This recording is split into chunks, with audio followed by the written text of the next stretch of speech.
Hello. Hi, everybody. It's 7:30 now already, and we're really excited because this is the last session, I think, for the marathon that we have been doing. It's been almost, I think, a month, right? I think later when we look at the slides, you'll know.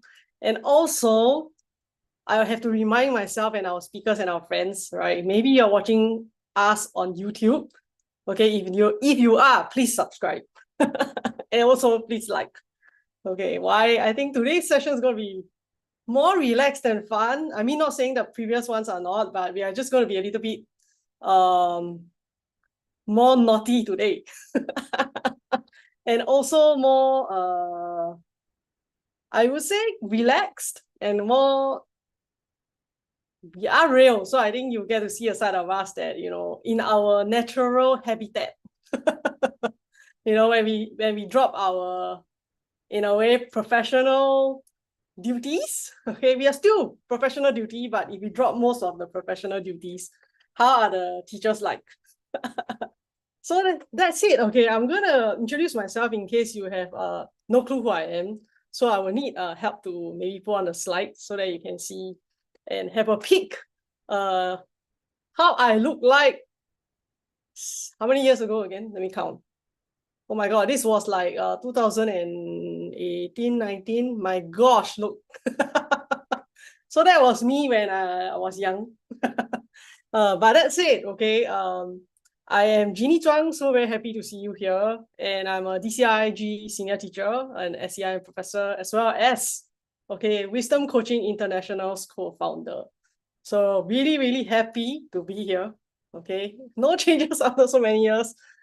Well, I can only say you have a brilliant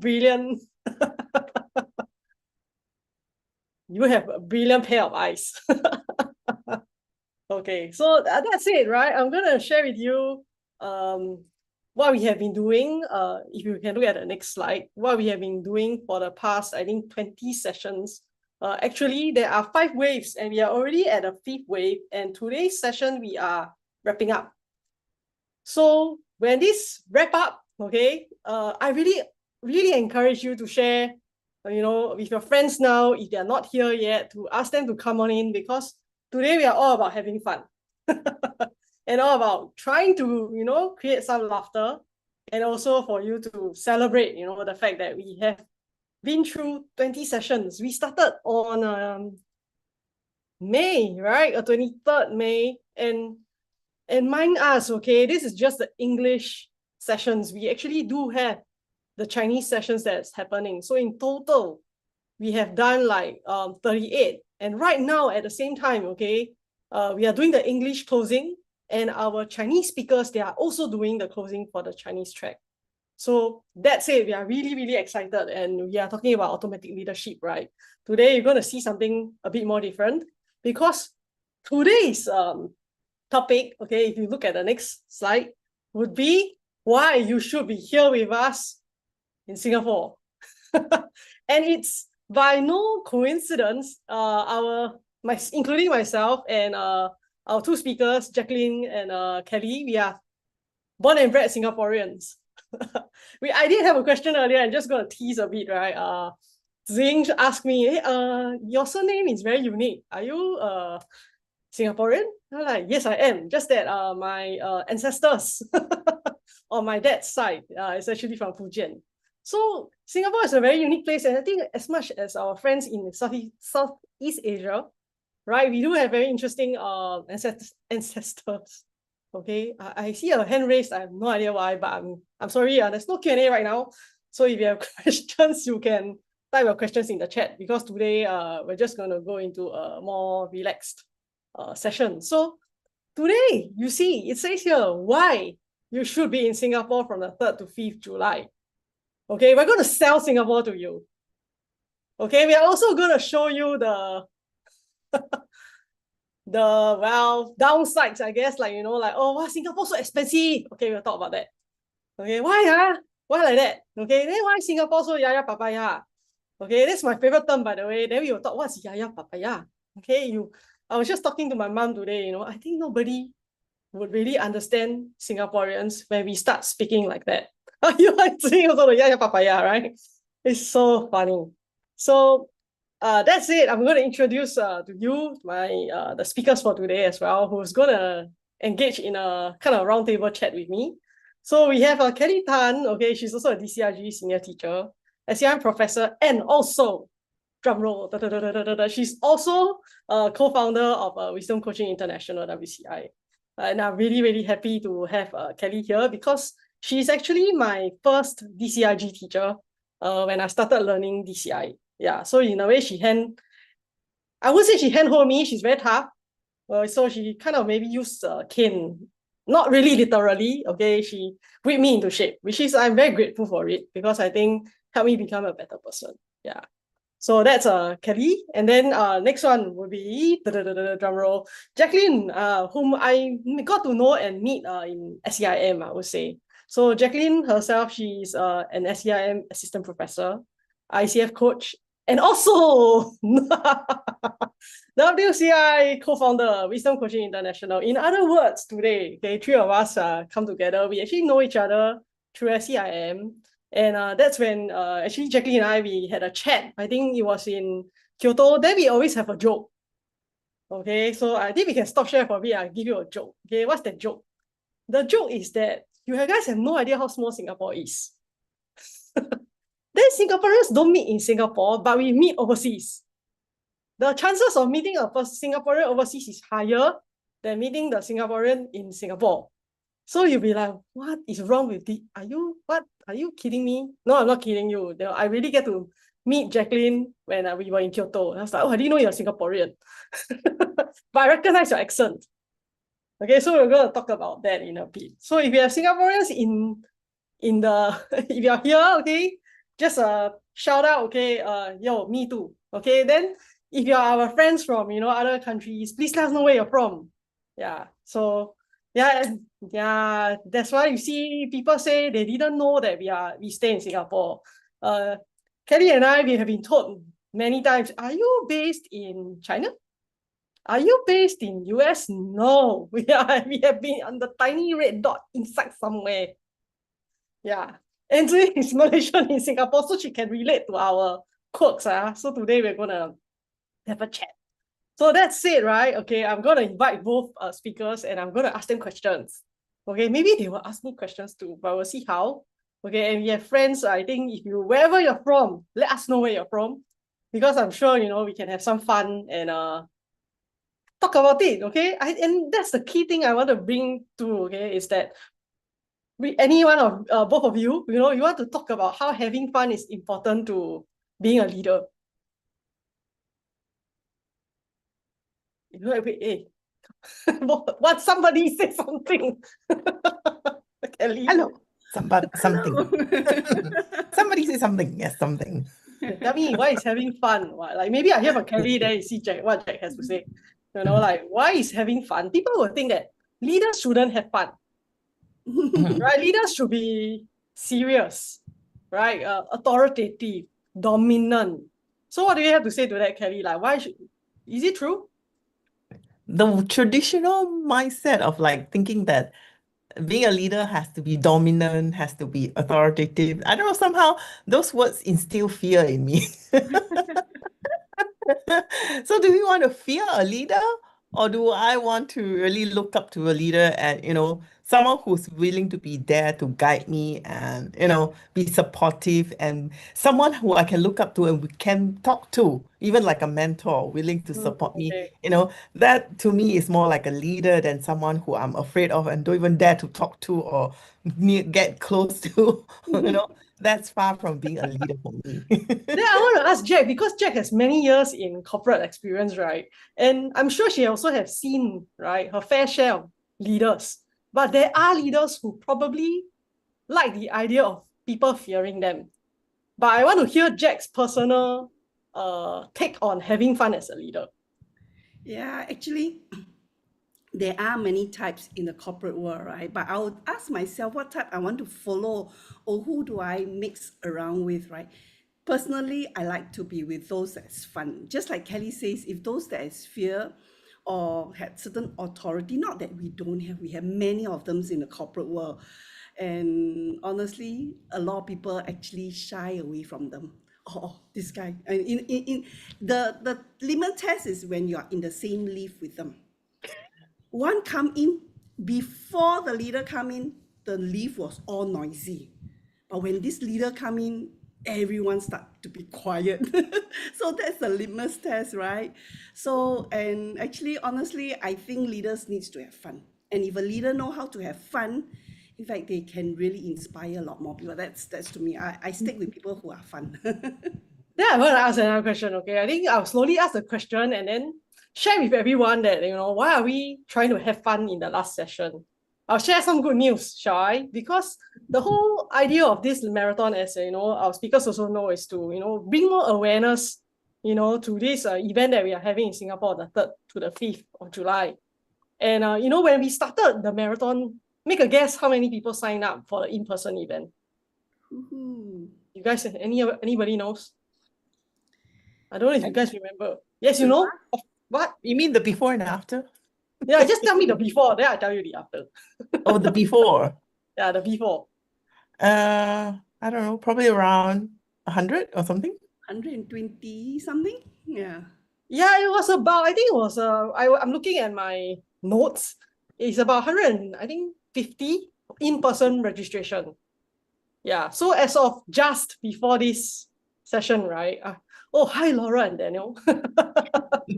I want to share with you guys. I'm very excited. Okay, so I asked Joy. Okay, she gives me the latest numbers. In-person sign up is 310. Ooh. I heard 319. Okay, no, really, she told me it's 310. But anyway, it's great news, right? No matter how. Let's And then- double the number. And the online sign up, I didn't write down the online sign up previously, but I think it was also about that, right? About maybe 200. Huh? 600. 100. No, I mean like before. They have Oh, before. Okay, Yeah, okay. it was about 200. It's about Yeah. 200-ish, right? Now it's 645. Ooh. So if you count right, it's close to 1,000 combined. Okay, that's like great news, isn't it? Oh, 3 times more. 3 times more. Okay, so then I see you dancing. Yeah. Having fun.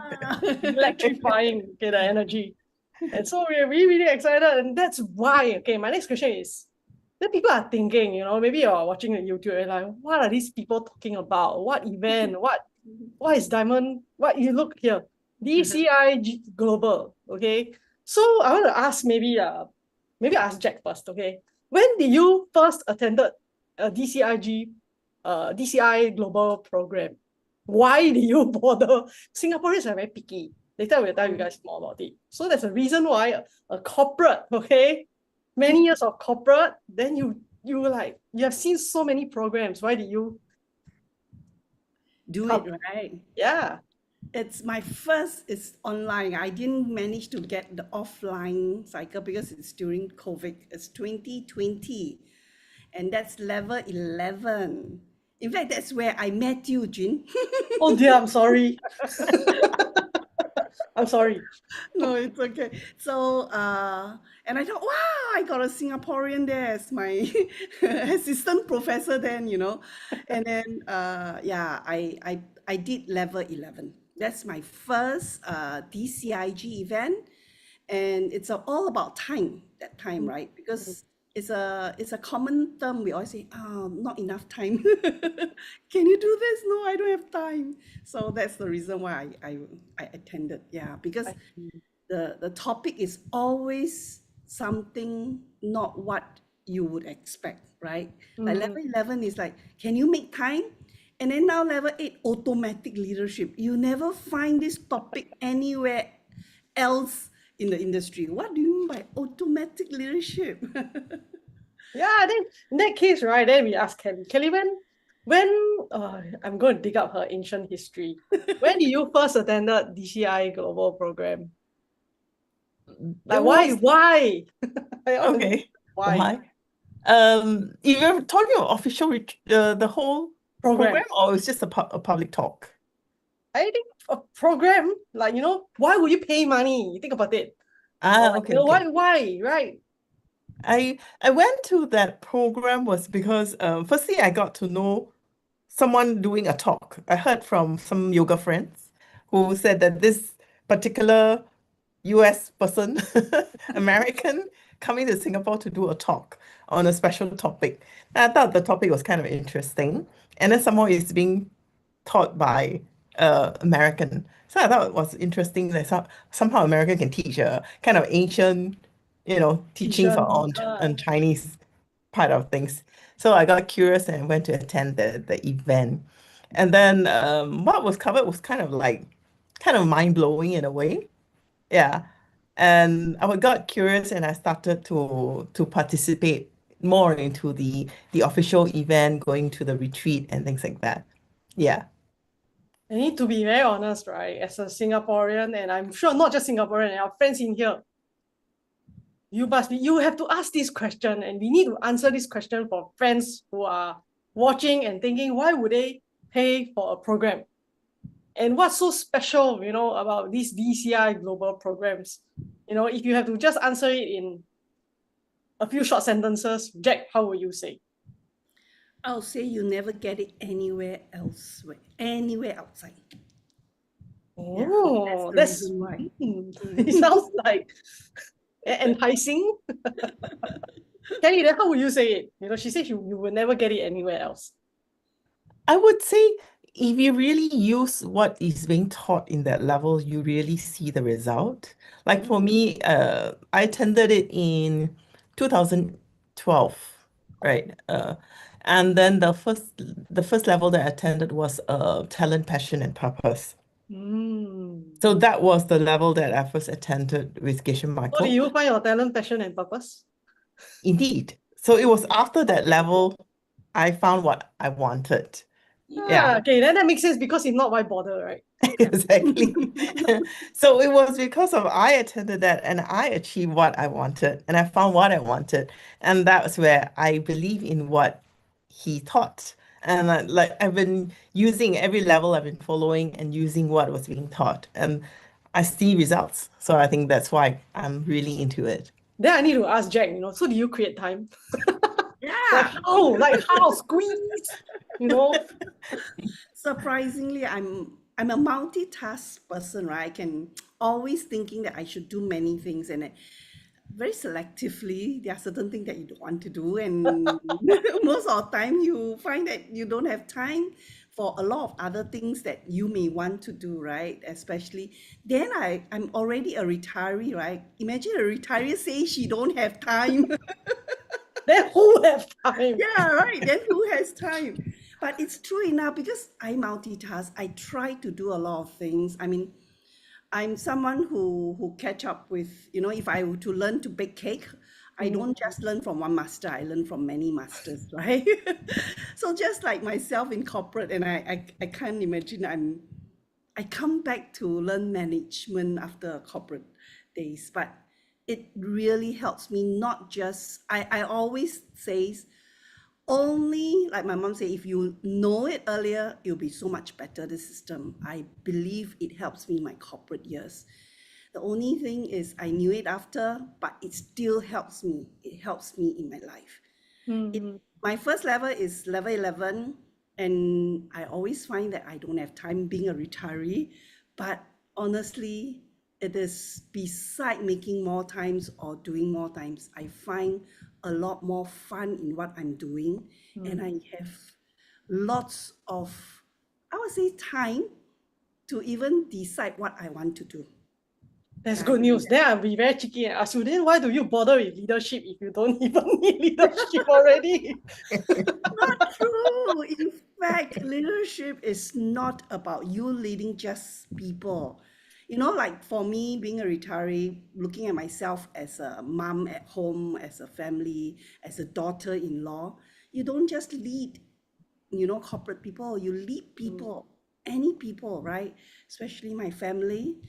And then, you all goes, you are three here co-founder, right? So just walking back into the corporate world or setting up a company, it's not just leading to me a team of people, then you say you need leadership. I think it's leading myself Right. making the right decision as a leader to myself, to my family, to my friends, to the company that right now we all co-own and do. I think we own that skill, right? We need those skills. Then I'm going So to ask Kelly a very cheeky question, because now you talk about how you need leadership, even though you're not leading a corporate team, right? You still need the leadership skills. But firstly, you look at this, it says automatic leadership. If it's automatic, why do I need it? Kelly, can you answer? Well, that's where you have to come to the program to understand that, leadership has got some deeper causes to create it. And when you have the deeper causes to create this leadership, it's natural for you. People just attracted to you, they want to follow you, they will listen to you. That's what we're talking about. Automatically? Yes, automatically. They will want to follow you like pipe pepper. Yeah, a pipe are probably using the pipe. But Okay. when you learn what is in level 8, right, automatic leadership is you're naturally creating the causes for people to naturally want to follow you, look up to you, and want to listen to you. Yeah, They still do what you are. Okay, wait. They want to follow you. They want yeah. to what? They listen to you, they follow you, and they will do as you say. Okay. If not, I'm like, they listen but they don't do. Then what's the point of this automatic leadership? That's it, right? Then I'm very curious. How many times have you attended level 8, Jack?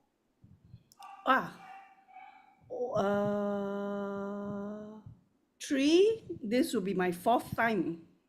Then I'm going to help the audience ask, why don't you just attend once and for all? That's interesting question. So tricky.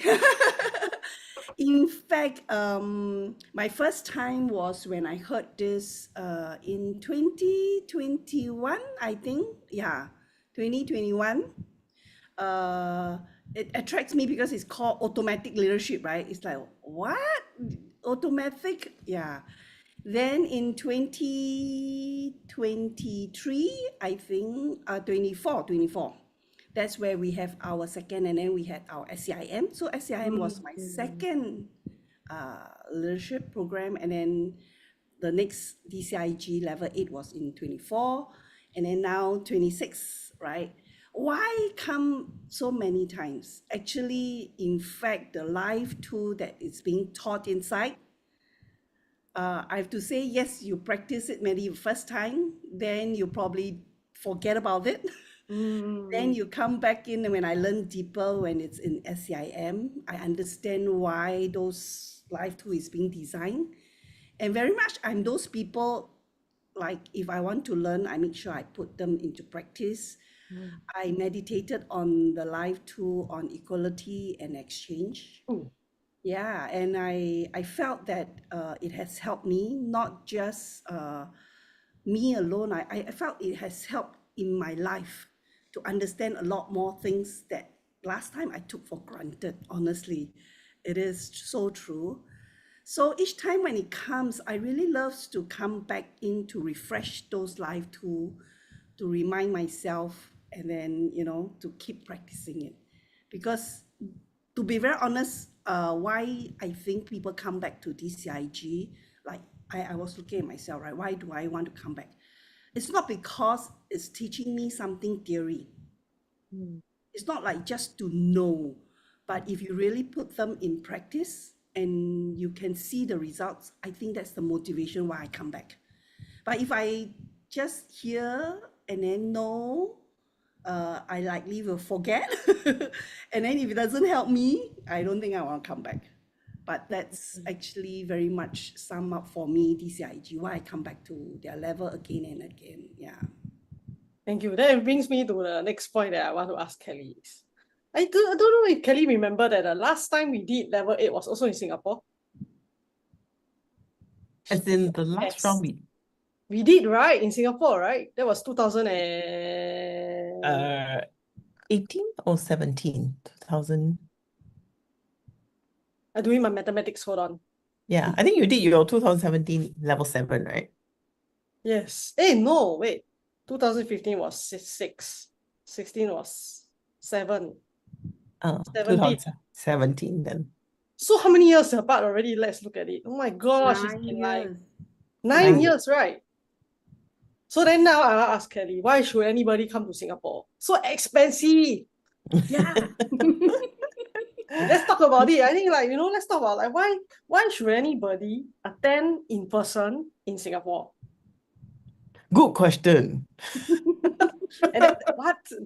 Any Singaporeans in the house, don't pretend you're keke. Yeah, you all should post up why they should come here. Yeah. Come, Singaporean, tell us why people should come. Come to Singapore, but Singapore very expensive, so we need to talk about. Let's talk about first why Singapore so expensive. Jack, you was telling us the other day about GDP. I nearly paid. Yes. Because Singapore per capita GDP is 60,000 US per year.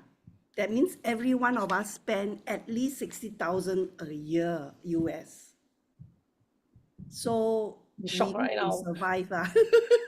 How is that possible?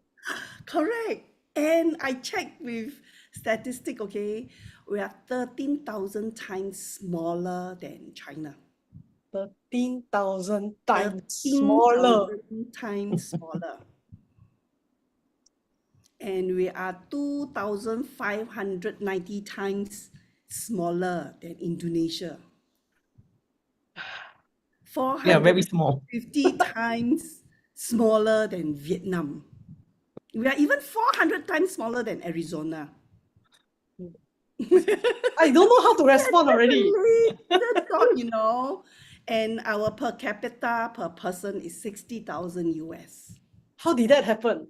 Yeah. That's why our things has to be expensive. Because I think maybe we can look at it this way. Okay? Everybody, if you are wondering like, why are they talking about Singapore? We talk about Singapore so that you can see Singapore is a very small place, right? But I think there's some unique traits about Singapore that you can come and take a look. I think there are some traits or like some things about Singapore that you have to experience in person. We have no oil, we have no resources, we have no gold, we have no natural resource. Most of our stuff are imported.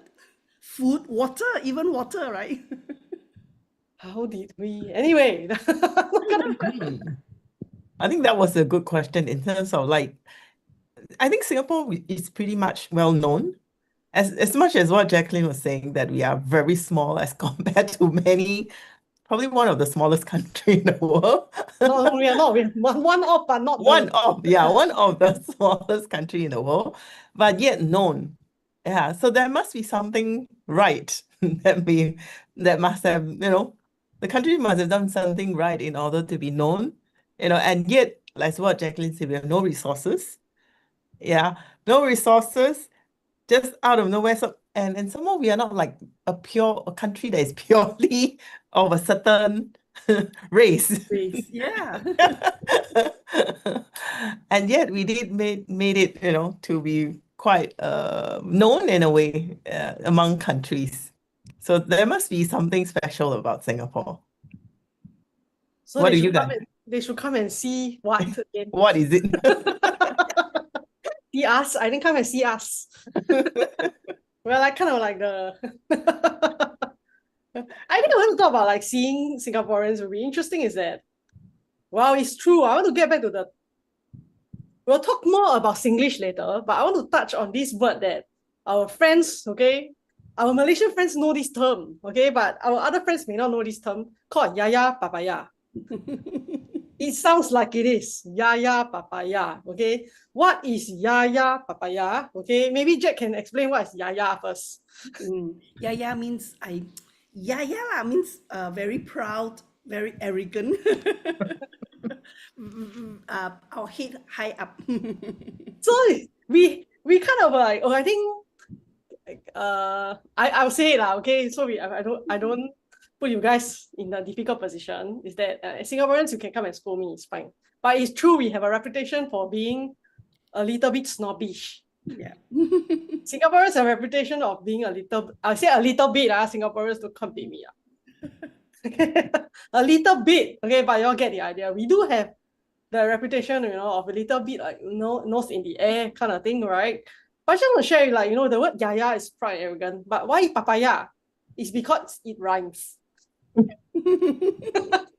all know that, right? It's Singaporean. We'll talk more about, like, Singlish and how we actually love our abbreviations. We create acronyms. Later we'll talk about that. So that you can come and hear. When you hear Singapore, now we are already toning it down. We try to make sure that you can understand us. But when Singaporeans start talking, nobody understands, except the Singaporeans. Because we use so many BTW, KK, whatever,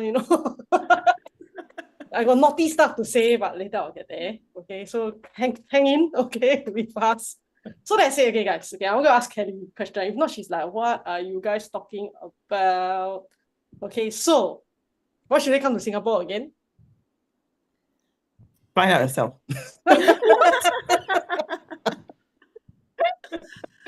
That's the way to hook them in. Find out yourself. I think generally Singapore is a very small country, but we are very developed in a way. I think we are well known also for our transport system. Like a small country, I think. Wait, I want to stop you. I want to stop there, right? Yes, To jump from us being yaya papaya to transport system, can you talk about how we are not that yaya papaya? Singaporeans look yaya papaya, but we are actually very helpful. Okay. So you want me to correct your part when you say yaya papaya? We are It's not true. actually- I'm not denying that. I have to tell Malaysian friends, sorry, it's true. I'm sorry for experiences that are yaya papaya Singaporeans. Okay. But not all, everybody is yaya papaya. Are you trying to get me to justify the fact that not everybody is yaya papaya, especially you? Not no, like let's talk about this. Like if you face problems or trouble when you're in Singapore and you ask a Singaporean, will they help you or not? Oh, okay. If you put it that way, then generally most Singaporeans are very helpful. Like if you get lost on the street, you grab anybody, they will be willing to spend time to help you resolve your problem, help you find directions and guide you. Right. There are even helpful people who may want to bring you to their place. They are even the destination that what you want to get to. So generally that you may quote the term yaya papaya, but we are all very helpful people. Yeah, that's true. That's true. You saying yourself, right?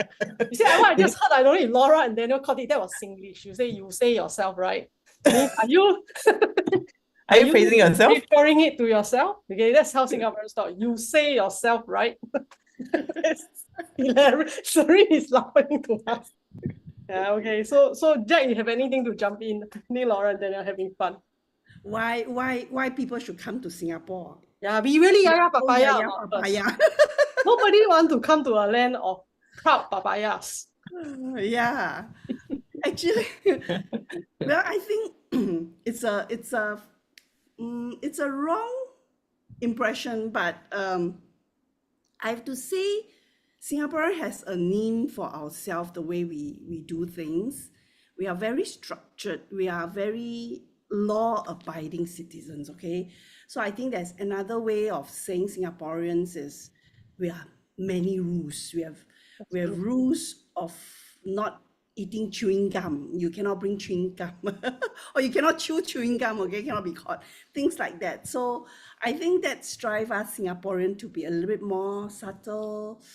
Not that we pretend, but we're trying to be very careful, and maybe that gives people the impression that we are because we don't talk. But another statistic maybe show you is actually Singapore do produce a lot of millionaires. Nowadays, I saw Laura's like, oh, come down me. Yeah. As we say, right, our per capita GDP, I was just trying, I thought my number was right. My Chat GPT friend tell me it's 90,000 US.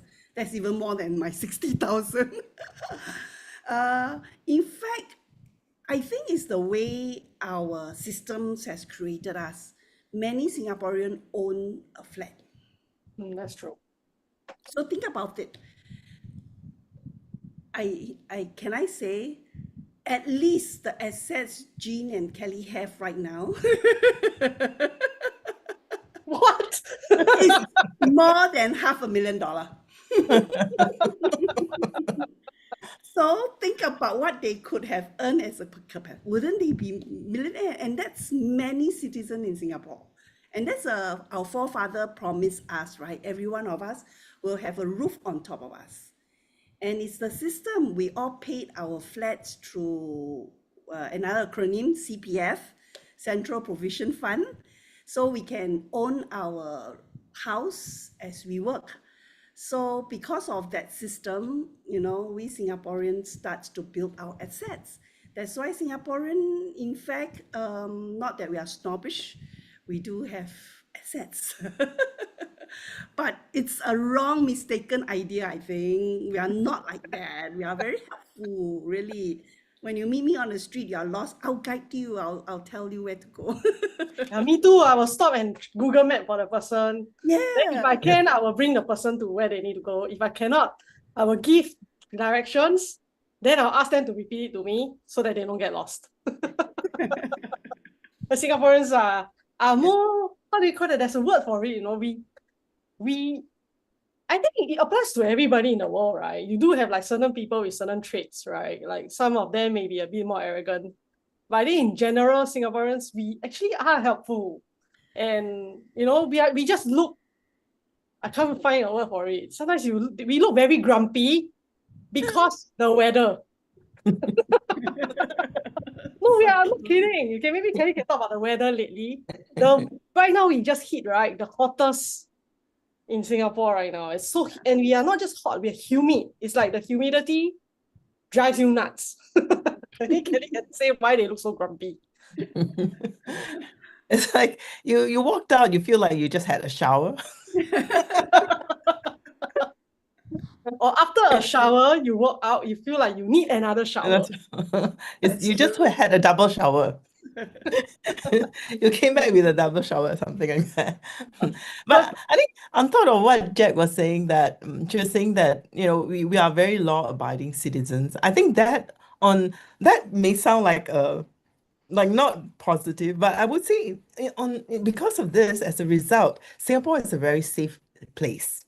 Because everybody is very law-abiding, and that's where, even though it's a small country, it's a very safe space whereby even at night you can walk out in the night. It's safe. Everybody feels safe, and you can leave. Not that I'm encouraging you to leave your things around, but generally, most people won't touch. We are kind of like respectful of people's stuff and things like that. So it's rather a safe place in Singapore.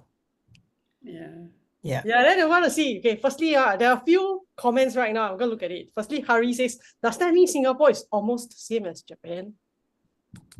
In what sense? Jack, you want to take this question? Almost the same as, but almost the same as what? Yeah, Japan, in what sense, In right? what sense? Yeah, in what sense? Law-abiding? Law-abiding, Harry. I'm very curious. So maybe you can type in the chat, right? Meanwhile, Serene says you all don't look grumpy. That's because we are in a controlled environment, right? Yes, I turn on my air conditioning. For all of you, I'm wearing a jacket. I have to have aircon. So come to Singapore where you will experience extreme in weather. What do I mean in that? When you arrive in the Singapore airport, it's so cold. You love it. You're like, oh, it's like 16 degrees Celsius. Okay, I'm sorry, we don't use Fahrenheit. Okay, so 16 degrees Celsius is so comfy, right? But the moment you step out of the airport, you're like, excuse me, what is 31 degrees? And then, if it rains, you're like, oh, that's when you start to feel grumpy. But the moment you get onto the transportation, right? Again, you have cool air blasting you, and then you go to our shopping malls, it's also 16 degrees. So imagine we have 16 degrees and 31 degrees. So won't we be grumpy when we are outside? Actually, interesting while you said that, Jean. I remember my colleague long time ago from Japan. They always say that Singapore is winter in the office and it's summer outside because we turn on our aircon real low because we really want a cold air, right? And they would feel cold actually to them. They feel that we always lower down our aircon so much, like 16. And it feels so cold. They say, you guys are living winter in the office. That's true. We enjoy that. And then we just see Laura and Daniel was saying, no business for hairdresser. Oh, you'll be wrong. Oh, More business, more. Because they perspire, right? So they need to yes. go for another watch. So they visit regularly. And you want to keep it short. And they want to keep it. Look at me, I just had my haircut today. It's like I can't deal with it. So like, keep it short, keep it short. That's me. Okay, now Hari replied. Hari said, you said help guide people who are lost. I don't think it's just a Singaporean thing, of course. I believe all of you will help people who are lost. But he said the price so heavily expensive. That's true. I'm sorry. That's true lah. Because of imports. I think most of our we rely heavily on imports. Yeah. So, but I think Singapore is trying. They are building like what kind of gardens are they called? Like urban gardens. So we're trying to grow our own vegetables. Can I say? Yeah. So I think that's what Singapore is trying, but it doesn't really help lower the cost because it still requires Manpower. manpower to develop the urban gardens. But I think we are trying. Yeah. So that's it. Okay, then see. Okay, let's move on from the cold and the hot, the heat, and we move on to another thing, which is share with you guys something interesting. Did you know? I want to talk about international neighbors. Okay, did you know? My brother was the one who told me this, and he's here. Okay, but Hari, we talked about it just now, so you have to hang on there. We talk about it. Why should we go to level 8? Plus, you came many times already. Are you going or not? Vitas, are you coming to level 8 online or in Singapore? You tell me, okay? Meanwhile, do you know we share the busiest bridge with our neighbor Malaysia, Johor Bahru? Yeah, my brother. Oh, sorry, it's not bridge. My brother said land border. That's my brother, by the way. Guys, do you know how many people uses that border every day? Guess. Just make a guess. He will give the answer very shortly. Do you know? You chat GPT. Millions. I don't know actually. 100,000. Mr. Zhuang, what is the answer? He's got time. As I know it's very crowded. That's why I understand is that they actually need to have an app that tells you how busy the border is. That's how intense traffic can be. Well, we wait for him to reply us, okay? Not only app, Jean. Do you know if you go to the LTA or something, the traffic, you can see how busy that road and decide whether you are across the border. So I think you see, Lylene is right. She says 100,000. That's like in the middle of what we just said, right? That's a lot of traffic, every day. I think that's like intense. Phew. That's it, okay? I'm jumping from topic to topic because I don't know how else to transit smoothly. Do you guys realize something about Singaporeans? British education, you guys didn't know that, right? Our education system is British. Okay, British education, okay. American dramas, Singlish. It confuses us, okay? It's like, firstly, okay, our you can say like our forefathers or our ancestors, right? They actually came from different places, right? You think about it, right? We have Kelly, where's your family from? Your dad or your mom's side? Or your grandma? Fujian and China. Fujian, China. Both also? Your dad and your mom? Yes, I believe so. Also, you are kind of like from your origins traced to China, Fujian. Yes. Interesting. So you saw it already. Okay, see something interesting. Now, Jack, where are you from? Where's your ancestor from? Yes. Hokkien, Fujian. Also Fujian. You see, we have a lot of friends from our trace from, and our ancestors are from China, Fujian. For me, a little bit weird. Well, I'm a mix, like you guys probably cannot tell. It's my dad's side, from Fujian, okay? My mom is a blend. Why I say that is that my mom's mom is from, if I'm not wrong, she told me before, I forgot, but from somewhere in Guangzhou. But my mom's dad is Peranakan. Mm. Which is? So she's, I don't know, Which is a local something Chinese. Straits Chinese, right? Mm. I think you guys know lah. Okay, so Oh, we have a blend of backgrounds, right? And I think growing up, I want to ask, like, Kelly, do you grow up speaking English? No, Chinese. Chinese, no dialects in a way. It's a mix of mostly Chinese and then a mix of dialect because my grandma speaks dialect. She can't speak Chinese.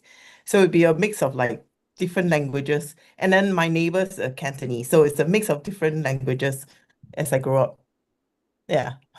Wow. Oh, my brother just wrote. Okay, okay, I'm not gonna read that. So can you speak your dialect? Yeah. Can you say something to us? I'm very curious now. Hokkien, What dialect? Hokkien, is it? Hokkien. Yeah. And then there's also Hinghua, my Oh, say grandma's Huinghua. language. Speak in Huinghua. Can you? Oh, that has been so long. Xia Bao Beng. What is that? Have you eaten? Oh, sounds so cool. So you see, we have different backgrounds, which might influence our English. So we don't sound British, neither do we sound American. Which is why, we have this thing called Singlish, which we'll share later. Yeah. Can you say that again? Oh my God. Okay, forget it, never mind. Then Jack, how about you? For me, Hokkien because I grown up in a kampong. Kampong to us is a village, right? It's supposed to be known village, but we call it a kampong, which is a Malay word. My neighbor and everyone, we just running around speaking in Hokkien and probably some Chinese. But when we converse with my dad, it's mainly in English because he's English educated. But I tell you something very interesting. On a dining table, if my parents would have some secret that they want to talk to each other, they will speak in Malay. And they didn't want us to learn Malay, so they can keep secrets for themselves. And then, of course, when we're young, you pick the language more or less, we know who they are scolding, but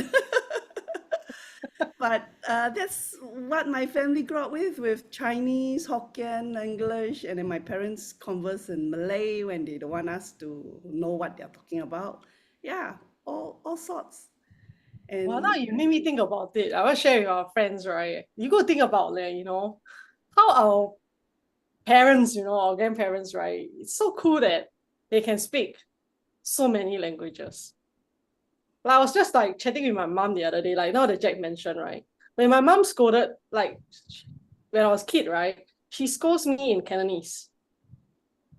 But she tries her best, even though my mom is not she doesn't have like a university degree or anything, right? She tried her best to speak in English because that was the agreement she had with my dad, that they try to bring us up, in English. Then I get scolding in all the different languages. How confusing can that be? But my mom can speak, like indeed, my mom can speak in Cantonese, Hokkien, Teochew, Tamil, Chinese, some other God knows what she can speak, but she just walk around the neighborhood and she will say hello to people in their language. yes. So that's Singapore, like we are a unique melting pot of like cultures and like, of languages as well. So I just want to share with you, like, right now, I would say the newer generations like Li Xuan, like Zing, they different. These youngsters, like myself also, to be honest, right? 識聽唔識講啦, meaning I can understand, but I don't know how to converse. But I will only say, now we bring back, like, I think we bring back to level 8. If not, they're like, what is this about? It's like, what has this all got to do with level 8, right? Like, why come to Singapore to attend level 8? It's to come and, you see, Kelly, do you think like, why should they come now? After we talk about this all, why should they come to Singapore? Why you keep asking me this same question? No, because the Harry is asking us to tell, I think as we were talking about earlier, Singapore is a very developed country, like whereby we have a lot of system and how we have grown to from such a small country to be quite internationally known. We must have done something right in a certain something right, right? And also that we are so well established in terms of our transport systems and being a small country accessible, all the MRTs and train systems so accessible. I think there must be something that have been done right. And also the fact that we are also pretty known in terms of a financial hub, education hub too. Like a lot of people will come to Singapore. Parents in China will send their kids to Singapore to learn, right? Our education system is pretty well known. Why? Right. Because it's a learning place and we have a proper system for learning. And a lot of well-known speakers will also come to Singapore to do their training, right? Many well-known speakers will come to Singapore because as we are known for our education system, people will come in here to learn.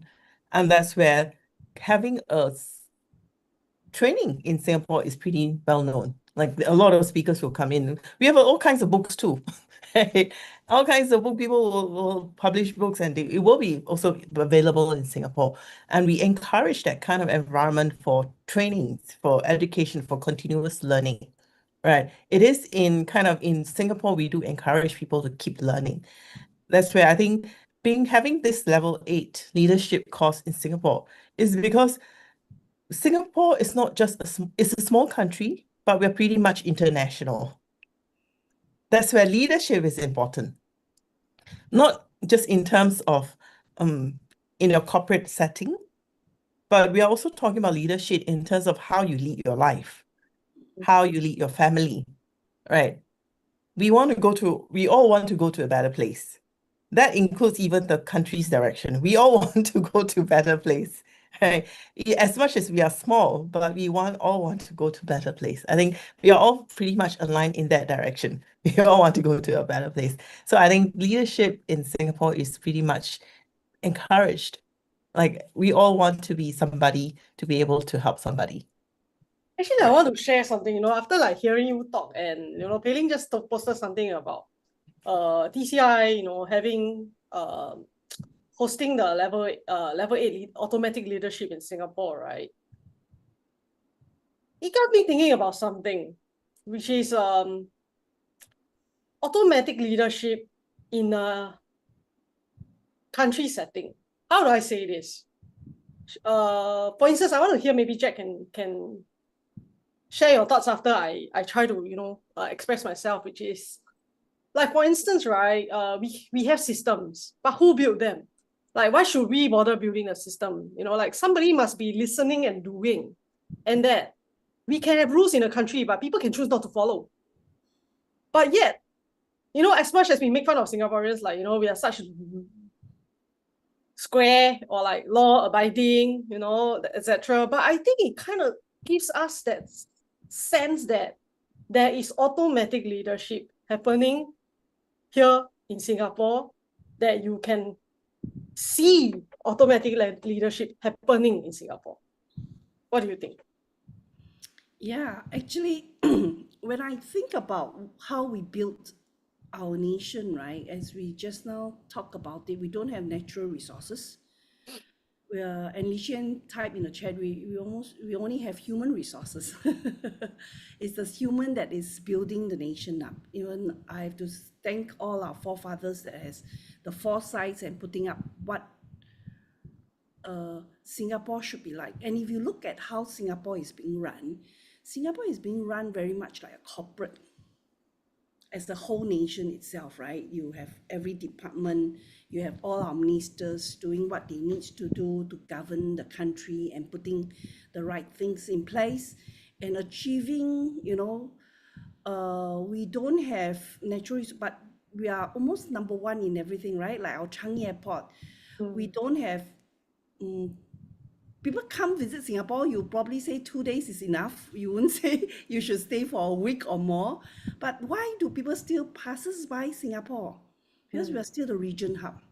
If you think about the comfort of the airport that we have designed to give to the customers that we serve, the comfort, and if you ever notice, I think Singapore is the only airport, if I'm not wrong, right, that the one that land and the one that actually arrival and departure is in the same hall.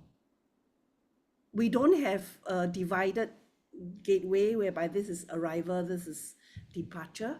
You can actually meet each other and even greet each other, the one passes by, right? And we think of that, and if you think about such a process or such kind of idea, many would not even thought of or even have many ways, but Singapore make it happen.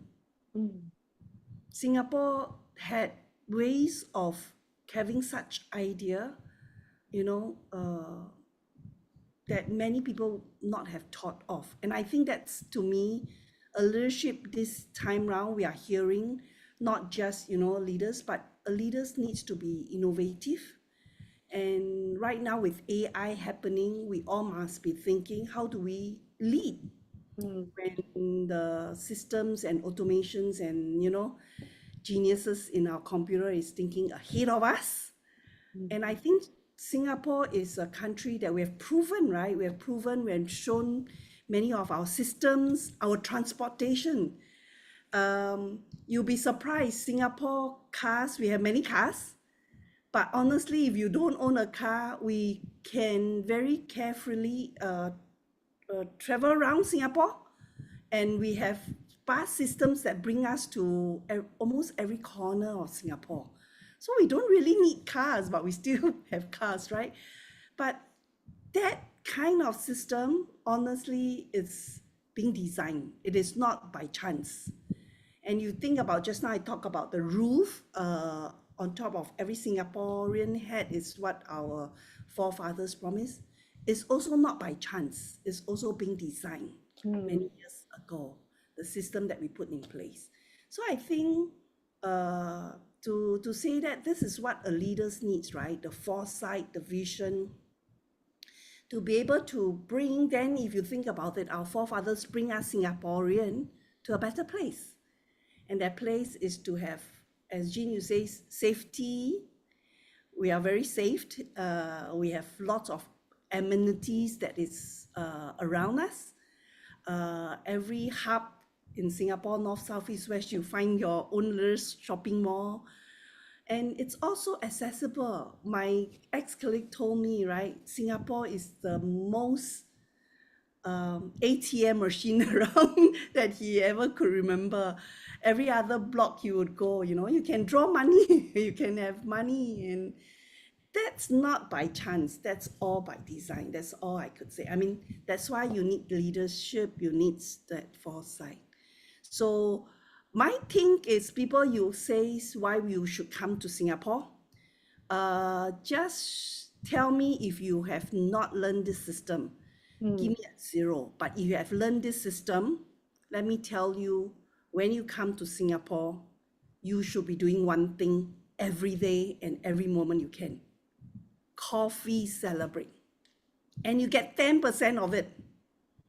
Coffee Celebrate, our GDP is 90,000 US per capita. Imagine your pocket growth 10% is already a lot. So if you think why you should come to Singapore, come Singapore, celebrate with us. Look at a small nation and bring that idea back home. And I think that growth and the immerse of that, what Singapore has become, and bring that back to your company, bring that back to your life. And I think you get 10% is, I think it's a lot. So if you are in the system, you should be jolly welcoming and buying your ticket the next moment if you have not signed up. We have a comment in okay, I'm gonna read it out loud. It says, I think they are a little bit enough for Singapore. Okay, she's Johnny Lone says, rather than about Singapore and why come to Singapore, I would rather be much more interested to hear about why come to this level 8. for the speakers, can you share what have you implemented from what you have learned from level 8 that has brought significant changes to your life, business, or organization? Thank you. Anybody want to go first?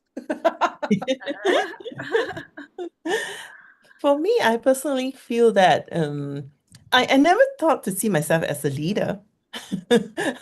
Right. But somehow, after attending level 8, you just create, just doing the right thing based on what you learn from the program, doing the right thing as what is covered in the program.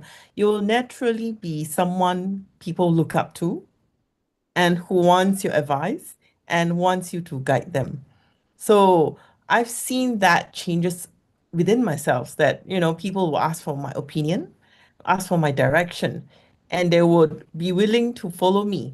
You know, the thing that level 8 covers, it explores about how leader being listened to naturally because you're automatic, right? Automatic leadership. People want to naturally listen to you, want to trust you, and then you just attract people to you, right? And then you can manage people with the skills that is also being covered in the program, and then you're able to make better decisions, and then you're leading people to a better place. Somehow, as a person, we may have a lot of doubt in ourselves. Whether am I making the right decision, especially if you're holding somebody bringing a lot of people to some within a mission or a vision within a corporate, right? So you may sometimes you're unsure whether am I going to the right place or am I heading the right place. But somehow when you understand level 8, it's all about creating the causes to see that result. And when you have the causes, you somehow know the way. I can't tell you how, but it's like you create the causes that people will just want to follow you. They will ask you, and it would just, it just happened that put me in that place. And I've been to a meeting. Can I say BNI? Right. I went to a BNI event, and then I'm new to those people there, and they just naturally want to listen to me. They said I have that, that how do you call it? Aura? I don't know what they call it, but they just the feedback that I got from them was like, I just want to listen to you. Can you share more? The microphone keep coming back to me, which I have to say something. So people just naturally want to hear from you. They want to listen to you. So it's that kind of causes that you create to see that kind of result that people want to look up to you and want to listen to you and people trust you. So it's cool, right? I mean, in all aspects in our life, in family, even if you're doing sales or in whatever aspects of your work, we want to be trusted. We want to be looked up to. We want to be followed. People want to listen to you. I think that's the ideal situation that in all aspects of our life, we want that kind of result. So in automatic leadership, it's just telling you to do the right thing. When you do it, follow this, you will see this result. You don't even have to try. You don't even have to push yourself hard to get people to listen to you. It just comes to you automatically. And I like the word what Jean mentioned, electrifying leader. Electrifying. Why? Because they're just outstanding. That shining person that people being magnetized that wants to follow you. I think it's a cool description of automatic leadership that you're so electrifying that people just naturally wants to follow you. And I mean, in the beginning, Jing talked about having fun, a leader that have fun. Would you follow a leader who have fun or a leader who's grumpy all day, who's looking stern and fierce? We, of course, would enjoy somebody who has that electrifying, that energy, that fun, that kindness, and, all aspects of a leader with that quality. We want to follow that kind of leader. And the whole idea about level 8 is when you understand how to create this kind of causes, you will naturally be that electrifying leader. Yeah. Jacqueline, you want to share more? Now, before Jacqueline share more, I want to I want to mention Debate. a few things. I'm not debating, but as in, so that our friends here don't think that this is some mystical thing that we are talking about, like, oh, create the causes, naturally it will happen. I want to just like give my 2 cents worth, then maybe I hear what Jacqueline have to say, Jack have to say. It's that, firstly, when Kelly was talking about like creating a causes, like, firstly, it doesn't mean that you stop trying with whatever you're doing. I want to emphasize that, you do what you gotta do, to like build your business, to make it work at home, for instance. But we want you to realize something in DCI Global is that in order for you, for instance, like, the outcome that you desire is an increase in revenue in your company, or the outcome you desire at home is more harmony, like more harmony in the sense, like, the kids stop fighting, right? You want that, and we're not saying that don't work towards it. Continue to work towards that. But the cool thing in DCI Global is that we make you see in a way that, things, there's another layer that drives how things work, which is what Kelly said about deeper causes. Like, like you would think that, oh, if I want my kids to stop fighting, I need to break up the fight. But the question is, how have you been breaking up the fight? I think most of us, we don't, really think about how we have been doing things. Has it been working for you? So that's when I think, like, you still want to break up the fight, but what if all the real work is not about, like what Kelly said, like trying, in the sense of like forcing things to happen? You start to work on yourself first. And I think that's what DCI Global is about. It's like, in order for you to create the results that you desire, you start working on your personal growth first. But in order to develop yourself, you need to have a set of principles. You need to have a system, you need to have something, right? Some guide. And that's what in DCI Global, in, I would say, almost every level of programs we have this thing that our founder, has designed. It's called Life Tools. Tools that you can use and apply in your life. So in automatic leadership, there are a total of 12 life tools that you can use. And Jack, if you don't mind, I'm going to tell them how many parts there are. Yeah. So the tools are divided into 4 parts, if I'm not wrong. 5 parts? Yeah, I'm looking at it, sorry. Yeah, 5 parts. Okay, the first one is what it takes to be a leader. So you need to look at the tools, right? And it's inside there are a total of 3 life tools, that guides us when we apply them on what it takes to be a leader. Pretty cool so far, right? I hope, Johnny, it helps you. And also, like, then there's a second part, it's the qualities of successful leaders. It's more than just being a leader. You want to be a successful leader. If you have been forcing your way to be a leader and not seeing the outcomes you want, then maybe, right, we have to look at these 2 life tools. The first one is called seed intelligence. And you're like, what? Seed? That's a metaphor, right? In a way where if you plant the seed, you'll get a result. So we're talking about here is mental seeds. So you can explore that. And I think that's this life tool is pretty cool. So I would like encourage you, if you're still thinking like, oh, should I come to level 8? I would, for sure, the 3 of us here would say, why not? And then life tool 5, it's talking about being decisive. And the 3 leadership styles. I'm really sharing with Johnny so that before Jack takes over, there's another part 3. Now, you want to be a successful leader. You have an idea of being a successful leader. You need techniques. So here is where we give techniques. Our founder designed, 4 life tools here. There are techniques that you can use, to become a successful leader. We haven't even talked about automatic yet. So the first in here, it talks about public speaking. What it takes for you to be a fearless speaker. Like leaders need to speak. But of course, we have this idea, like earlier, like Kelly and Jack, we were saying, like, there are some people, why is it that when you enter a lift with them, they are so afraid of you? But we're not talking about that. We're talking about you not having that, oh, how should a leader be like? How can I speak? Techniques. And if I'm not wrong, in here, there are 64 qualities of a great public speaker. 64 qualities, okay? So you're getting like lots of value, okay, for the amount of money you're investing to become an automatic leader, which I will get to the automatic in a short while. I think Jack can talk about that, okay? Then, of course, I saw Kenneth said 4 magnets. Okay, this is a really sexy tool, I would say.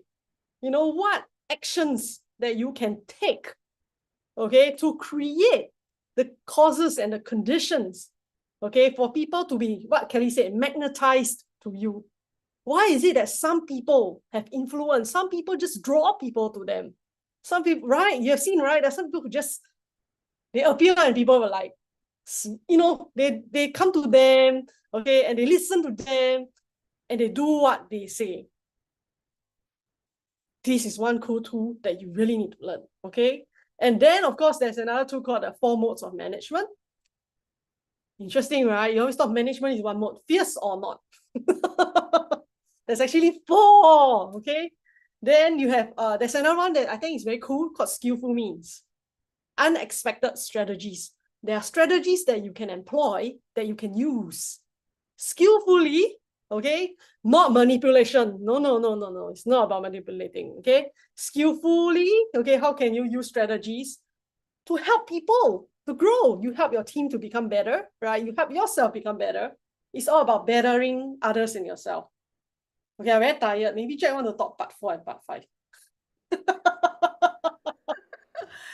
Then the part 4 will be actually very interesting, and that's the life tool in there, which I shared earlier that I practice, and I really practice them, is to actually look at how you look at people. Are you looking that everyone has the equal right to be successful?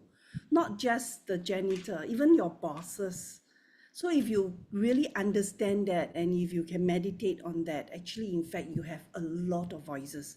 You probably get a lot of insights, things that you don't understand before, which I actually practices it, and I realized that how self-centered I am actually.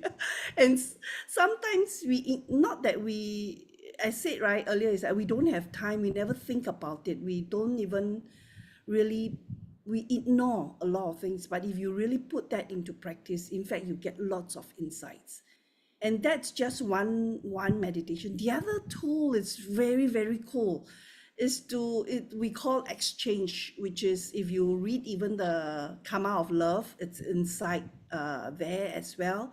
It actually tells you to change your position, not just looking at different perspective, but really feel if you are in that person, and also think about it. How do that person look at you from the other side? And if you get that insights, honestly, it changed the way I look at things. Not that all the time, I still probably see things at my own perspective right now, and sometimes I ignore it. But that's the reason why I come back to level 8 again.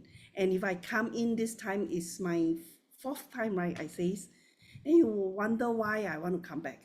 I come back for tools like this. I come back to really revisit it and really practice it. Honestly, I am not like chasing courses just to come for it. I am someone who live my life with a motto called ROI, return on investment. If there's no return in the investment I put, normally I put a stop to it. But so think about it. This tools has helped me in my life. And the last one is very, very cool. Honestly, I have to share it with you. I would not have thought about it. And all of us, if it's in the corporate days, we normally chase on our own KPI, right? Our own goals, our own target, or our project plans, our timeline, and things like that. But think about something worth following. That's the last life tool. Usually our teachers end the level with a very inspiring life tool, and life tool 12 actually made me think even further. Why people want to follow me? Is there something worth? So if you are a leader right now, or you are working, or if you are doing your own business, or if you are actually having a family, think about it. Even parents, right? Do you think your children really follow you what you do? Is there something worth for them to be keep coming back? Just not for the respect, right? As in Asian, we all know we are back to our family. I visits my in-law and things like that due to respect. But was there something more that you always want to have extra conversation? That makes me think further, because I do go back, and I have to admittedly tell you, I visit my in-law once a week. Sometimes, or most of the time, after dinner, all of us are swarmed into our own little device. There wasn't much conversation. Yeah, there were conversation on the table, but after that, not many, right? We are still there, we're keeping them company. That gave me the thought, would that be the kind of life I want to have? Would my children come back when they visit me, if they have their own family, to just eat dinner because due to respect? Or is it something worth that they're coming back home because not that I'm just a parent, but there's some conversation that we have. That makes me think. That makes me think further what I'm going to be like in my future. That's why actually level 8, to many of you would think why you should join. I'm going for my 4th time. And there are still more things for me to learn and for me to practice. And what level 8 has changed me is to shape the way I look at my life, the way I lead my life, the way I would probably want to lead my family life, the way I would want to lead my friends, my families, and people that's close to me. So it has changed the way, really. I have to tell you, it's almost 180 degrees change. I'm not like that when I'm in my corporate world. If my ex-colleague were to see me, I'm amicable, but I am really not an easy person to work with. Very OCD, very perfectionist. As I shared before, they say, whether the weather is good to see me. I'm probably the one who comes to leave everyone keep quiet. So, but I believe that's not what I want to be. So really revisit, because I do revisit my own life, my own way of leading my life, the way that I speak and engage people. It has changed me. It has reshaped my perspective. 180 degrees change, I have to say, and I'm practicing it, and I'm still practicing it. Yeah. Hope that gives you the answer, whoever still want to know why you should be coming. I Thank you. there is Johnny asked another question, but I think before I get to that, right, I actually have something I thought to play, okay? Because we kind of like 3 of us, you guys should ask a question, which is, when you are 3 leaders in the same company, wouldn't you guys fight? How does leadership work? Have you guys thought about it? Why do you guys not ask us this question? I'll help you guys ask.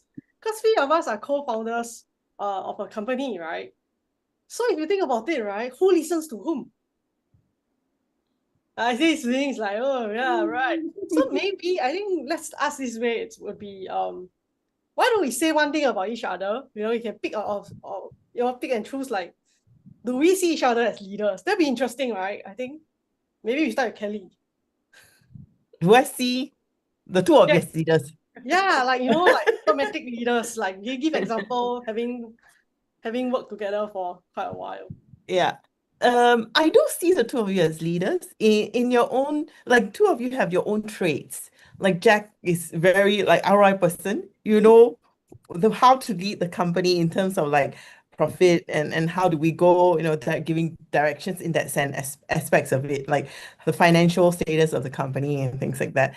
And Jean is more leader in her own way in terms of tech, in terms of how to build the sales marketing aspects of things. So in the 2 of you have your own traits in terms of leadership in your area of expertise. So how will you say? No, wait. Okay, Kelly is Yes. being very nice now. Okay, because right, she's 100% honest about what she said about Jack, right? Yes. You know why? Okay, because we want to say she's not seeing her just as a leader. The automatic leadership is that, hands down, we listen to Jack when it comes to this.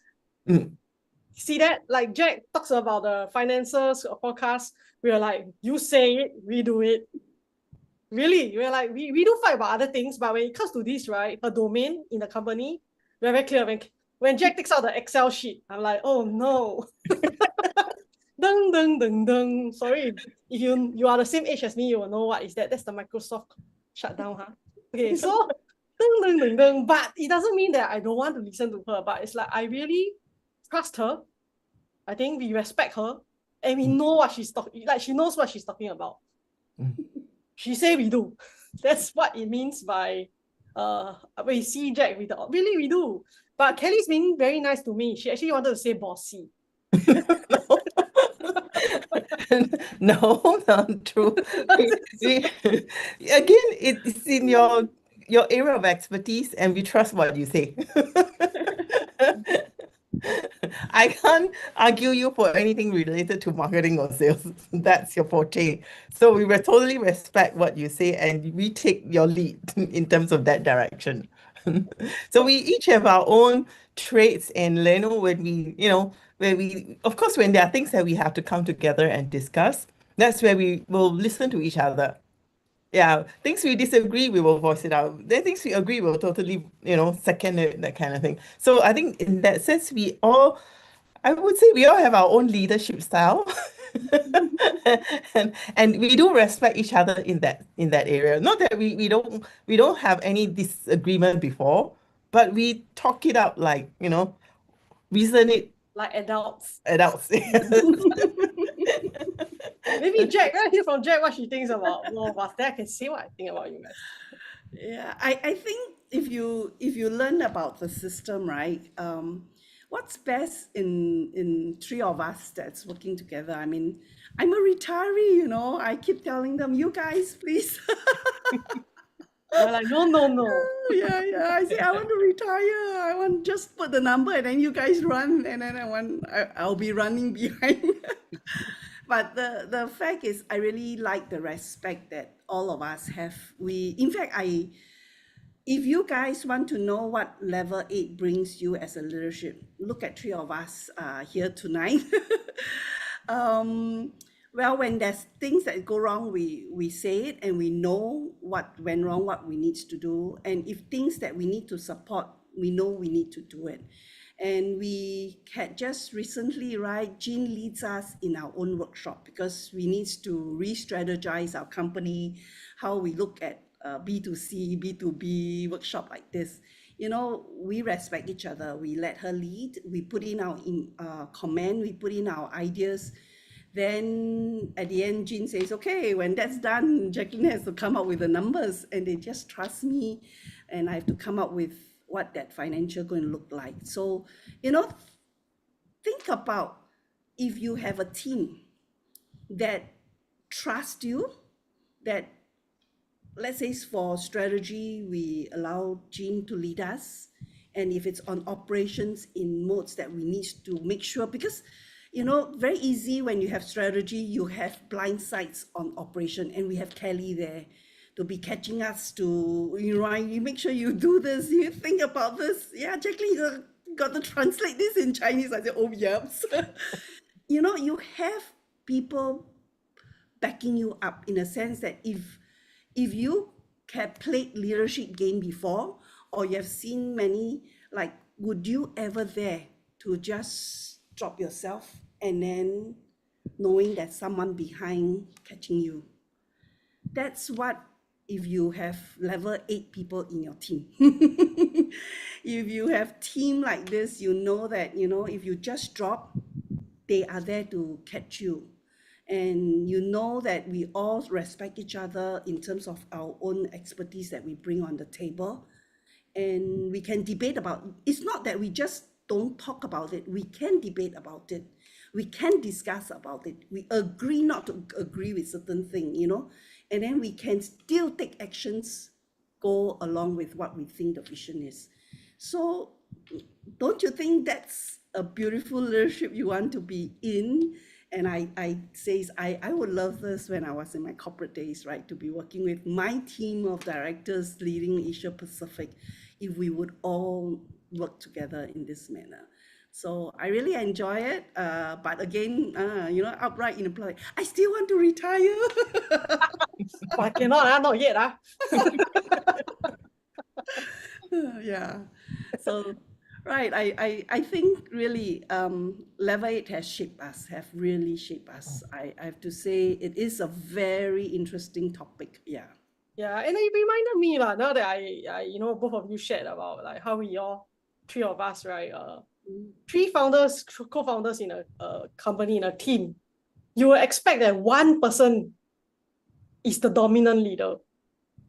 Normally, we have this thinking that in a team, there's one leader, everybody else have to put their heads down and quietly follow. Actually, it really made me realize why Level 8 automatic leadership is so important. Everyone's a leader. Everyone, like it or not, right? If you think you're not a leader, no, rethink. Everyone is a leader, right? Whether in a team, like we said, we have each our domains, right? Each our area that we focus on. But we need to work together. Yeah. So like when leaders, I think the cool thing about automatic leadership also makes us realize that, you're not just one alone by yourself, so lonely. No, but it's like everybody's a leader. Then how do leaders work with each other? And I think what both Kelly and Jack pointed out just now is that DCI Global really, emphasizes the importance of working on ourselves first. But just because we work on ourselves, we have to ask ourselves the question, right? Do we like to be treated the way we treat others? Then that's where I'll be very upfront and share you guys. I am a very hot-tempered out of the three of them. Three of us. Okay, and sorry, I'm actually, you all don't mind me saying I'm the youngest and the rudest. But they are both of them are so, how to find, last time my Chinese became so good, my English disappeared. So 包容.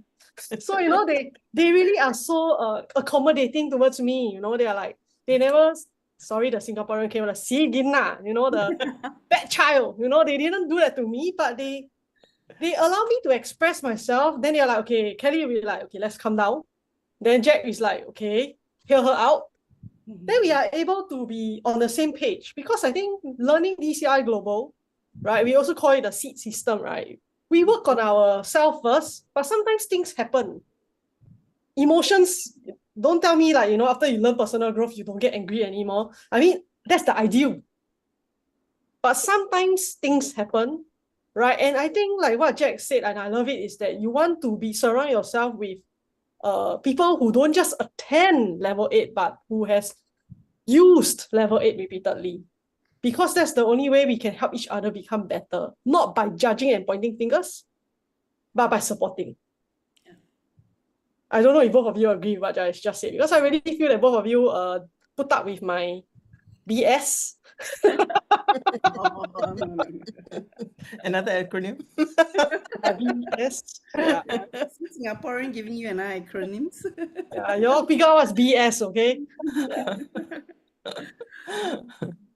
Yeah. Oh, then Johnny said if you want to help as many BNI friends to get close to learn the C system, right? Does going through Level 8 make you, our speakers, okay, be able to cause more people to learn the C system? How does Level 8 relate to that? Jack should say, this time around, so many VIPs are her friends. In fact, I was just sharing with my client yesterday, was one of the VIP that's coming, which is our patron, right? Our supporters. I just says, come. And she say, okay. And then I says, okay, you have to be a VIP. She say, okay. I says, then she always asks me how much, because I'm like the famous beggar among my friends, because there's always lots of fundraising. And then when I reach them, they always say, okay, how much? And I will tell her, okay, 14,000. I say, okay. And then I say, I just have to give her the link. I say, okay, you wait for me. I clear certain thing. I'll let you know when to register. I just give her a link and she sign up. Automatic leadership, Johnny, get it ready. Yeah. Then there's another one who Oh, cool. who went back for her holiday in China, because it's summer holiday now for many Chinese in Singapore. And I say, you must come. She said, I really want to. I say, yes, just come. And to tell you, she's a VIP also. She's coming just back for level 8, and she's flying back just for that weekend. So that's, I don't know why, but when I ask them, and they come. So Johnny, if you think that helps, yeah, if you have enough practices and if you get there, I think people trust you, as what Kelly says, right? They know why we do that, because our heart is we want to help them, and we are really bringing them to a better place, and they trust us when we say that. So imagine you don't have to be forcefully convincing people. That's not what level 8 is. As the Life 2.6, which is the public speaking, it's not just teaching us to public speak like here in this talk, so that we are confident, we know what to say, prepare our notes, trying to be pretty, or things like, no. 64 good tools inside the aphorism, right, to tell us how we can actually speak and people listen to you. And that's really what Kelly always reminds us, is the deeper cause. If you know and practice, 64 of them, I have to tell you, I'm not practicing all of them yet. That's why I need to come back, refresh it, and learn that. And if you really do that, I would say practice it, you start seeing people follow you without you having to convince them. So if that's what you guys want in your life, yeah, that's what level 8 deliver for me. So I have a question. Yeah, right. So So there are more questions. I think we need to answer all their questions, right? Then I think Johnny will sign up. Super duper level. Yeah, I think I'm looking at their comments, yeah, and I want to maybe we see how we can talk about it and have a chat. I think it's let's look at this question. I think Hari said, does everyone? I'll answer the first part, then I'll pass to either one of you. Okay? This question, I'll be very honest. Does everyone who have attended level 8 really run their business automatically? No. There's a difference between attending and applying. Okay, and right, okay, maybe Kelly want to jump in here, because it's like, if we say yes, we are lying. We're not lying. I think it's the same like for every kid who study. Does it mean that everybody who has studied the whatever school they attend, they get flying colors? It's not true, right? So it doesn't mean that everybody who attends school will get, high grades or whatever. It's all about whether you apply what you use. That's more important. It's about application. Everything is about you learn and you apply. And do you internalize it? Do you become a better person? So I think that ultimately it comes down to whether are we using or are we really practicing what is being taught. That is the key idea. And when we talk about practicing and using what is being taught, we are creating that deeper causes. So you can't have causes just appear out of nowhere. Okay, it doesn't just miraculously, just like miracles, it just happen and things just appear, you just have to create the causes. You apply what is being taught, you just take the action, you create that causes, and result will happen. Okay, so that's how you see results. You just naturally happens when you have enough of, done enough of all the causes, things will start to change. That's the idea. And as what Jean was saying, does it mean everybody who attend will get result? Depends if you take action. It boils down to taking action. Yeah, Jacqueline, do you want to add on? Perfect answer. Yeah, I agree. Because right, it hit me something, and I think Jack is the perfect person to answer this question, which is because he says run business automatically. Is there a difference between automatic leadership and automatic business? Because automatic business sounds like factory to me. And maybe you can answer this one: the automatic business and automatic leadership, the difference. Yeah, because when we talk about automatic leadership, right, means automatically people, when you say something, people will act on it, people will follow you without you, as I say one word, no need to convince, right? So automatically that's how things work. But I'm an automation person in my system. I put system in place in my old job. Automatically run business actually to me means a lot of things. Whether your process is in place, whether, we talk about governance process, whether you have your visions translated, you have the transformations from leaders to the workers, right? Because Harry, we just did our workshop. We found that many businesses cannot have their business auto run, not because it cannot be, because there is no system in place.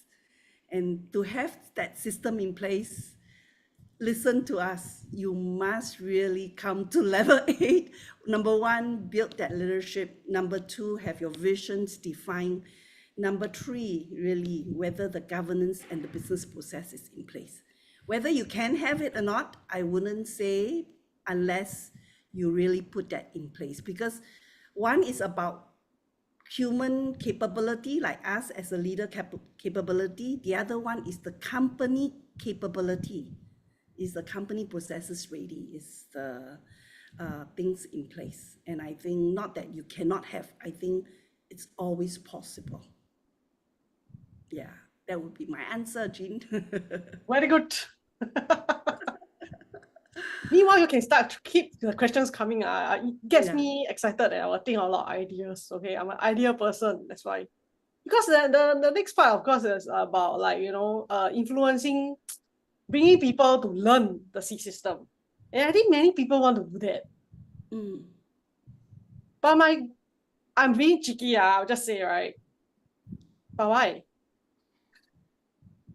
You know what I'm trying to ask? I don't know if you all both get what I'm trying to ask is that. Why? But why? Why do you want to bring as many people in? Maybe I hear from Kelly then Jack. Why should I bring so many people in? It sounds very suspicious. Technically, well, personally, if you feel that you have benefited from the program, you feel your life have changed, right? And then you will want people to be able to have a better life, a better direction, or whatever they want to achieve. They can use what is being taught in the system to create the result that they want. So I think in that sense, even for myself, I would want more people to come in to learn this because, it's not about, most people are trying to grasp for something and they feel they cannot get it. They're using a lot of conventional way of doing things to get results, but they don't get it and they feel disappointed and they give up. I think many of us have been through that before, our own past experiences. We try a lot of things, methods to get results, but it didn't work.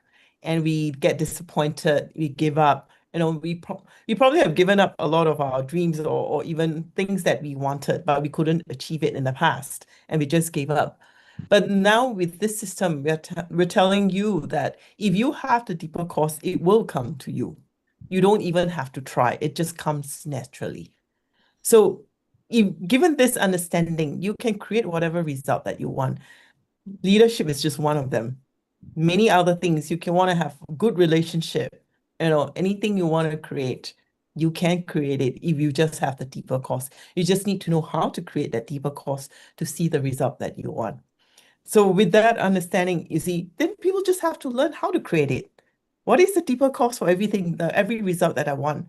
How do I use this? How do I create a deeper course for whatever that I want? If you only know how to do it, things just comes to you. That's why if you really believe in, and you have created result yourself, like we have, and that's why I've been in this for 15 years. Right. I've seen result in my life. I've seen result in my family. My sister created her baby, something that people think is impossible. She has 2 miscarriages, trying to have a baby for 5 years. And she is, what do you call it? Senior, she's like 41 when she was trying to have a baby, which most doctors said is difficult and pretty much, challenging, especially after 2 miscarriages. But she used the system. She created her baby. She has 2 babies now, you see.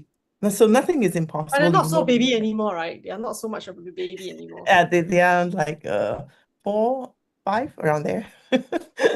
So you can use the system to create whatever result that you want. And when we truly have seen results and we believe in this system, we will want more people to come in to learn this, because you can create your own result that you want. You just need to know how to do it. Yeah, Jean. Maybe hear from Jack. I think that'd be cool to hear from Jack, right? Yeah, I think all of you who wants to have to help more people to come into this system, you're definitely very kind. You definitely wants to help them because it must have helped you. That's why you want to help people, right? So I was there. I was very excited. I also wanted my family to learn the systems and but from my experience itself, like I can bring friends in, my sister is in with me, but there are just some people we cannot move. Not that you're here straight away, everyone follow you. I think we still need to keep our practice. I think number one, I was very anxious and wanting it. And I felt one thing that I have done it wrong in the very beginning is to keep telling people this is your pen, or you have the wrong worldview, or to once you are so excited, you want them to do that, right? You quote all these terms. My husband says I'm a conversation stopper. And my son says, what do you mean by I have the wrong worldview? So I was too anxious because once I shared the idea and I thought they should know the idea, and when I had that conversation, I made that assumption. I was too anxious. I was like as mother, right? We always want the best for the family. And when you think things go wrong in our own eyes, we are so anxious about it and we are so quickly to point that out. I would say don't do that because I made that mistake. That's why my husband called me a conversation stopper. I realized that let's us as patient. I think first, let us prove it on ourselves first. Let us demonstrate how the system has helped ourselves, how we have changed. If we have not changed, why would they want to follow us? Why would they want to see that you are still upset with it? If you are still angry with them, why would they, and if you are impatient with them, why would they come, right? So I realized that through my own mistake, right? I should practice it. I should change myself. I should see my own results. Then they will naturally believe in what you are doing. But today, if you are not changed, you are still not getting the results that you said you want to, why would they listen to you? Why would my friend come? Why would I ask them? And then if it has not helped me, right? So I think we must change ourselves first. So we are all, I can see all of you are very kind. You want to help all your friends. I think lead them through our own testimony and they will come. I think I love both of your answers. Thank you so much. You know what? I'm very naughty. I'll be like, why would you want to bring people into the system? You know what I say? Okay, I type something, right? And I don't know if it's the correct saying, but maybe if somebody knows the correct saying, you can correct me in the chat, right? Okay, is that I think I learned it the hard way. So I want to share with you guys, like what Jack said. People don't hear what you say, you will do, but they watch what you do.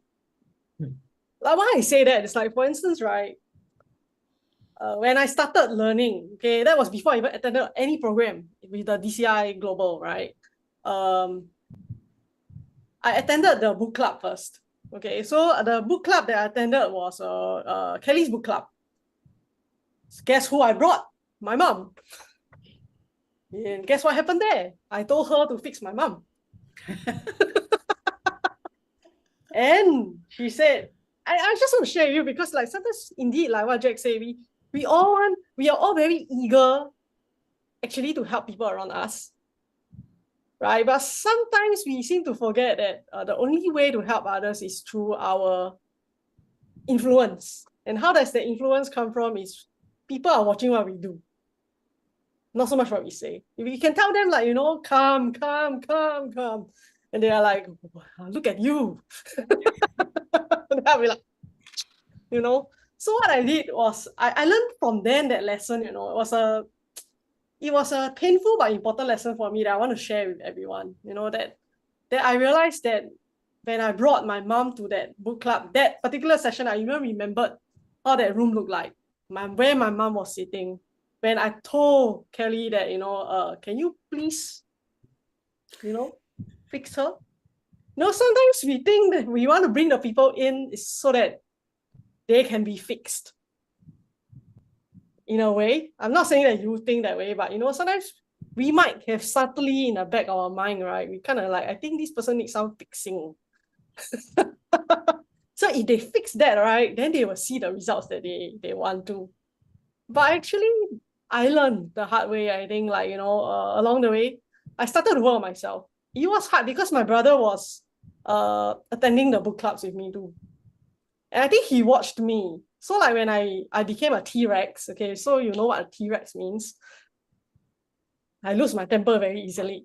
Then I'm very bad, hot-tempered, okay? I am literally, until they started, I guess, like watching me grow over the years, I guess. Like now, leadership, I'm coming back to automatic leadership, okay, can even be applied to parenting. I'm not saying bring the kids to automatic leadership class. I'm not saying bring them in because my nieces and nephews are too young. Okay, one's 10 and the other, one's 11, one's 9. Sorry, he grew up already. Yeah, so all I want to share that with you is I realized we need to work on ourselves first. Yeah, it's like we need to work on ourselves to the point they want to learn from you. That's when you're like, you know what? Come. But until then, you know, you use it as an indicator, I would say. You can still invite your friends, of course, by all means. Do invite your friends to the book clubs. Do invite your friends to attend the program. But if they say no, don't get hurt. Don't think that they need fixing. Right? I start to think that sometimes, I'm not saying you, but I'm saying that I think I'm the one who needs fixing. Because I'm like, oh man, you know, why am I trying to be so tough with people? Why am I trying to make them change? I should start working on myself first. Maybe that's why I feel I want to share you in terms of automatic leadership. I don't know. We still have a bit of time. Do you guys want to hear anything else from Jack and Kelly first? Because I will wrap up in 3 minutes. Anybody?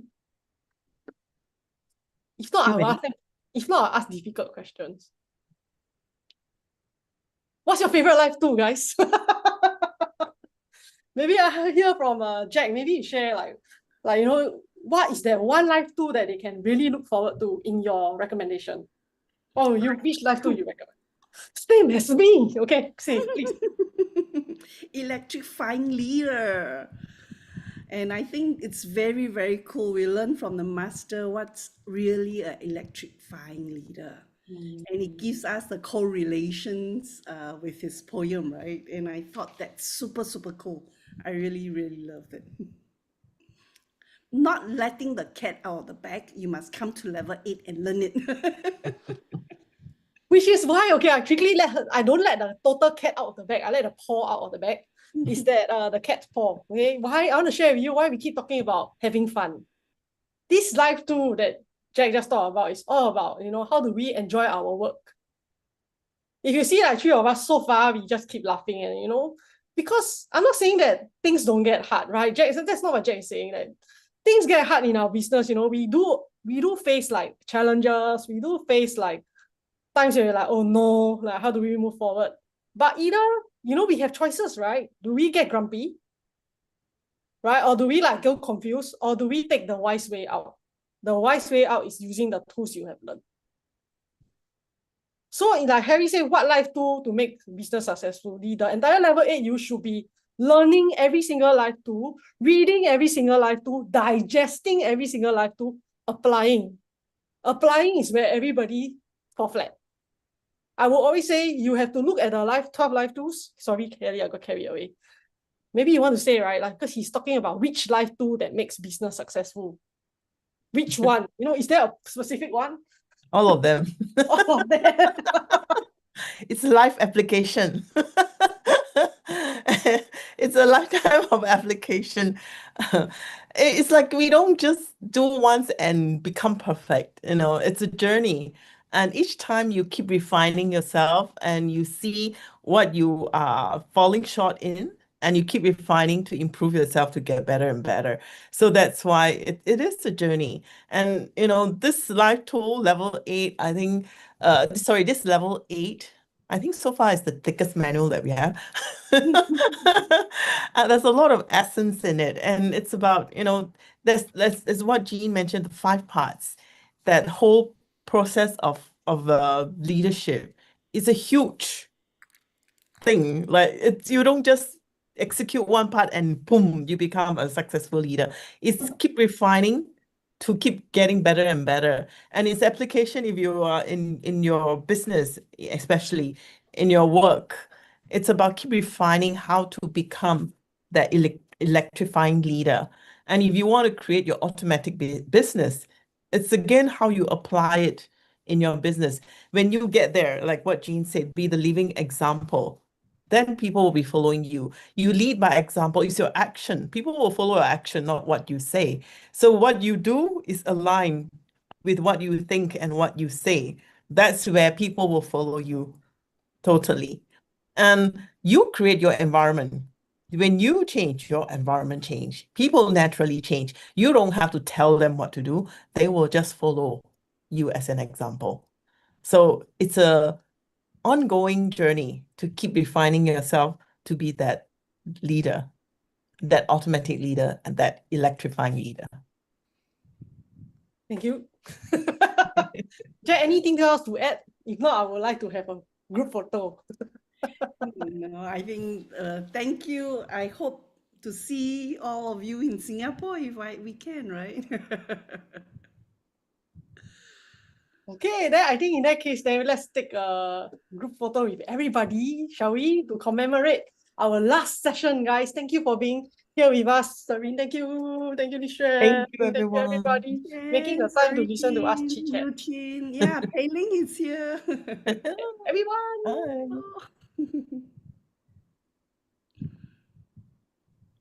Do you want to explain why these 4? Yeah, I'll explain this 4. When Sing say we're done, then I'll explain. Yeah, done already. Thanks, everyone. Thank you, Sing. Thank So, you. why is this? Okay, what is this? Okay, so I'm going to wrap up. Both of you can take a break and drink water and relax now.